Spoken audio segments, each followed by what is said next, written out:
तो आपके अंदर यदि अहंकार आ जाए तो आपको पता कैसे चलेगा कि आपके अंदर अहंकार आ गया है? आपको बात बताऊं एक, आपको पता कभी नहीं चलेगा कि आपके अंदर ईगो आपका हावी हो गया है, आपका अहंकार आपके कद से बड़ा हो गया है, ये आपको पता नहीं लगेगा। और अगर सपोज आपको पता लग गया कि आपका ईगो जो है वो हाई है, तो ना आप उसे स्वीकारेंगे ना आप उसे मानेंगे। तो आज की कहानी अहंकार पर। जी हाँ, एक बार एक गांव में मूर्तिकार थे। वो बहुत अच्छा काम करते थे। यकीनन उनकी मूर्ति इतनी जीवंत होती थी, बहुत बढ़िया काम करते थे। और ये कॉन्फिडेंस मूर्तिकार को हमेशा से था, क्योंकि वो बहुत अच्छा काम करते थे, उन्हें प्रशंसा मिलती थी, उनकी प्रसिद्धि दूर दूर तक थी, उनकी लोकप्रियता दूर दूर तक फैली थी, बहुत अच्छा काम करते थे।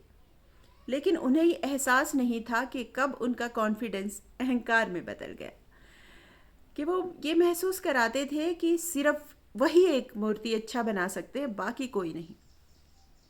ये उनके अंदर अहंकार था। लेकिन अभिमान और अहंकार की ना एक महीन सी लाइन होती है, और ये पता नहीं लगती कि कब आपका स्वाभिमान, आपका कॉन्फिडेंस जो है वो अहंकार में तब्दील हो जाता है।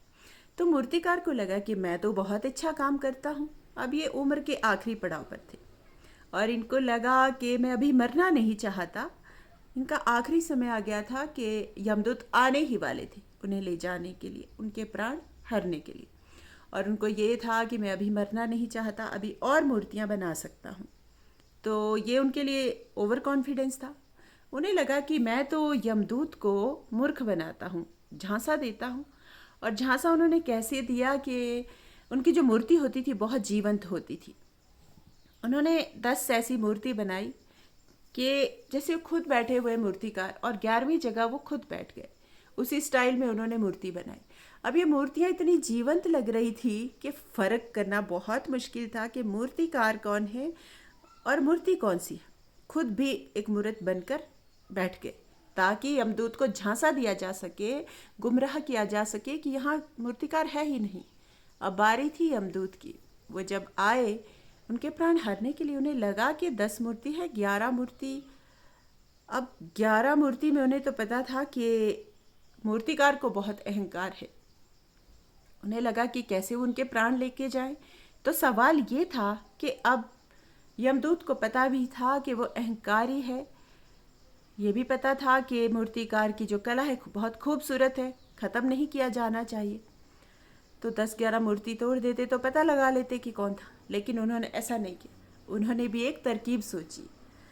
यमदूत ने भी उनके प्राण हरने के लिए एक तरकीब सोची, और तरकीब ये थी कि उन्होंने क्या किया कि बड़े गौर से देखा उन 11 मूर्तियों को और कहा कि ये मूर्तियाँ तो बहुत अच्छी बनी है, लेकिन इसमें एक त्रुटि है और ये गलती है। गलती ऐसी है कि दिख रही है इन मूर्तियों में।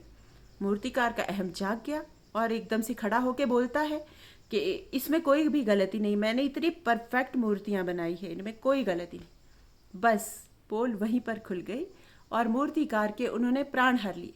ये कहानी हमें ये सीख देती है कि जब भी हमारे अंदर अहंकार पनपता है तो हमें वो दिखाई नहीं देता। हमें लगता है कि हम सबसे ज़्यादा परफेक्ट है, लेकिन ऐसा नहीं है। इस दुनिया में हर चीज़ टेम्परेरी है, हर चीज़ रिप्लेसेबल है, हर चीज़ बदली जा सकती है। ये अपने टैलेंट का, अपनी कला का, अपने प्रदर्शन का, अपने काम का स्वाभिमान तो ज़रूर होना चाहिए, कॉन्फिडेंस होना चाहिए कि आप अच्छा कर रहे हैं, लेकिन ओवर कॉन्फिडेंस, अहंकार नहीं होना चाहिए कि आप ही बेहतर कर सकते हैं।